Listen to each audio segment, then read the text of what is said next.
It's the police department's choice to keep us out. I am telling you that. Like he kept us in the blind for 9 months. Well, this heated exchange is between Spokane police and the family of a man who police shot and killed in January. In August, the county prosecutor announced the officer was justified in using deadly force. But the suspect's family insists the body camera footage makes it clear the shooting was not justified. As KREM 2's Amanda Rowley shows us tonight, the family says they want transparency. You can't give me the right to be a human being. I'm fine with that right. Now you can keep me from having that if you've got all the policemen and all the jobs on your side.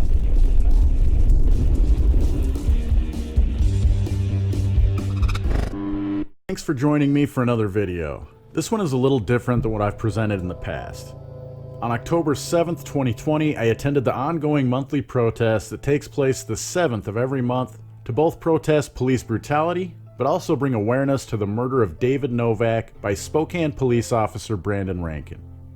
Now, I never knew David personally, but I have become friends with his family. And over the past few months, there have been more and more members of the community joining the family and friends of David Novak.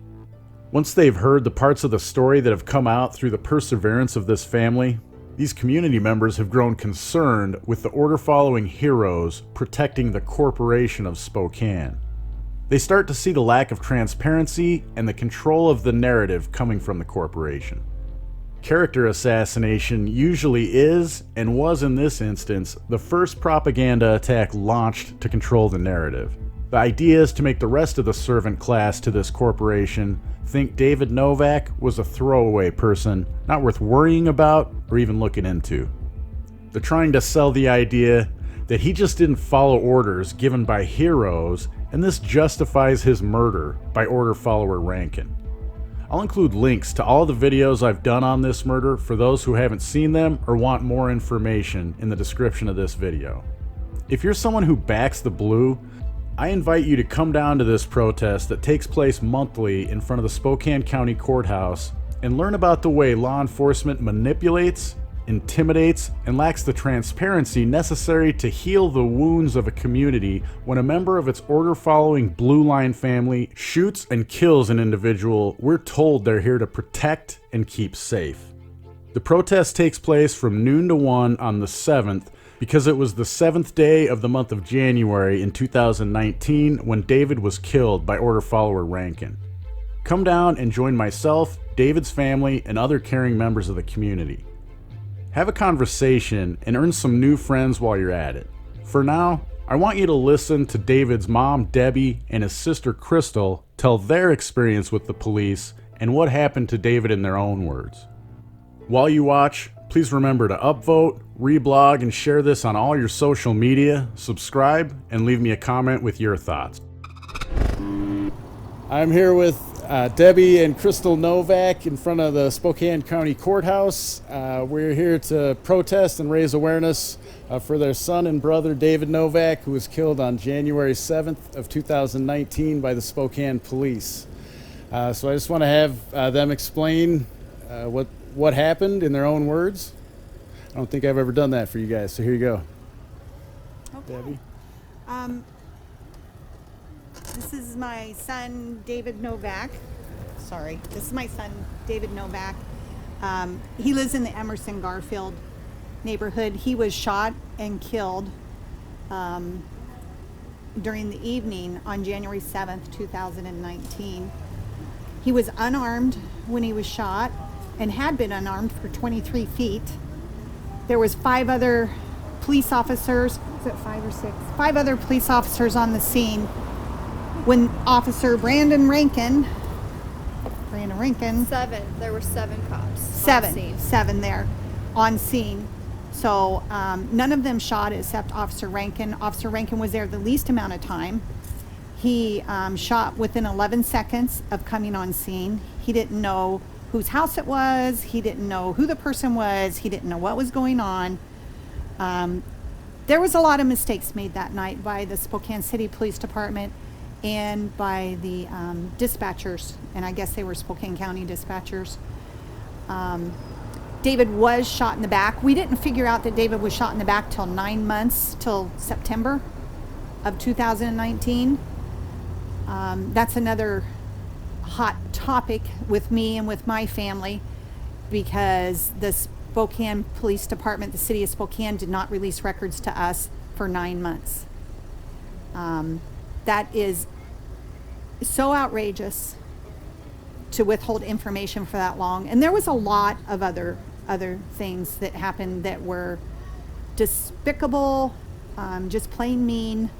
You know, a lot of laughing at the scene, making jokes, a lot of things that weren't handled correctly. I used to work for the city of Spokane Police Department as a dispatcher. I went on patrol a lot for approximately 14, 15 months. I went on patrol on a regular basis. So I do know what I'm talking about, and there was a lot of mistakes made that night. We currently have a complaint filed against the city of Spokane and Spokane County. Very irritated with Chief Meidel, very upset with Ozzie Knevenich. Ozzie's department was in charge of the investigation to see if it was justified or unjustified. The prosecuting attorney Haskell was the one that was sneaking and having press releases and press conferences without notifying us. They said they didn't know how to get a hold of me. I had sent several emails and I already had a meeting with Chief Meidel, had been begging them to contact me and give me some answers to some questions. And so that's just ridiculous and totally unacceptable for them to say they didn't know how to get a hold of me. The other law enforcement agencies notify the families ahead of time. I mean, that's just decent and the right thing to do. They don't notify us. There's been twice they've had press conferences and news releases and not called us or let us know, and specifically tried to do them without us finding out about it. We found out about both of them. The first one we were able to get into, and that's where Haskell determined that the officers involved were justified in how they murdered David. It was considered a homicide, how they murdered David. The second meeting was up here at the Major Crimes Building in September 2019, and I accidentally found out about that one and went to it, and they would not, and that's all been videoed and documented. They would not let us in the building because they said it was a secure building, but they let approximately 30 media people into the building, and none of them had background checks or had been, checked out ahead of time. So it's just all ploy. The city of Spokane, they call it controlling the narrative. They want to control the situation. It's a repeat of this killology class that I keep hearing about, where they tell him to say, "I feared for my life." David was approximately 75 feet away from Officer Rankin and any of the officers that were on scene when they shot him in the back. He had not threatened them. He had not broken any laws. He had not done anything wrong. So we're here to seek justice for David, and I appreciate everyone that supports us. We get a lot of support from the community. We have a lot of other family members contacting us that have been through similar circumstances. So. Thank you. I appreciate that. Do you have any words, Crystal? I also want to just thank you for everybody that comes out and supports us. Just today I had an attorney walk out of the court office and come up and ask me about it, and him and a few others are following the case, and he says, "I am so happy that you guys are moving forward with this," because he said he watched the tapes and he said that he took a military approach and just got out of his car and shot his gun, and he goes, "That can't happen." And just hearing that just like gives me butterflies, because it feels good to know that other people also agree. It's not just a sister that's upset that her brother's gone. So I was very grateful for him coming up and talking to me. All right, thank you.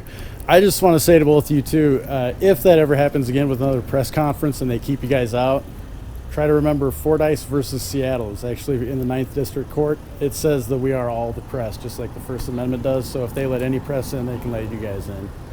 So I will try to be at any more like that, and I'm sorry for what happened. I wish I would have been here to, like you were describing. That's pretty bad. When I was there, Corey, I went with my original documents from the courts that said I was David's personal representative, which means I'm David. Right. So they're having a press conference about David, and they wouldn't let us in. And I told him, I said, "You're violating my rights." And they said if you try to go through that door, you will be arrested. In August, the family attended the county prosecutor's press conference when he determined Officer Brandon Rankin was justified in using deadly force. They were outraged and even more upset they were not notified about this announcement. The only thing we got was about 20 minutes before we got in the car to get here, a body cam of my son being shot. Today, the suspect's family feels left in the dark once again. They say the department did not notify them about the presentation. So the family's lawyer, Rondi Thorpe, released a statement. It begins saying the police department and city are acting in a damaging manner toward the Novak family. Thorpe says prosecutor Larry Haskell either did not have all the facts when he made the decision that the shooting was justified or is willfully ignoring the facts. She also released body camera video their office obtained from the shooting, calling it disturbing. Their lawyer says they notified the city of their plans to take legal action, and they still plan to file a lawsuit against the Spokane Police Department. Yeah, I remember seeing the footage of it, so I'll put some links to that in the description of this video so you guys can check that out. Thank you guys. I'll let you get back to spreading the word. Thank you. Thank you. Yep. Thanks for supporting my channel and work. Links to all the platforms you can find questionable authority on are in the description below.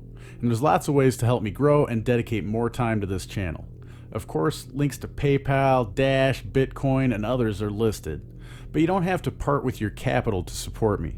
There are ways like downloading the privacy-minded Brave browser using my link below and using it for 30 days, or sign up for a new Hive or Steam account and earn cryptocurrency for yourself for doing what you already do on YouTube, Facebook, and Twitter, and at the same time, I'll earn crypto for your upvotes and comments.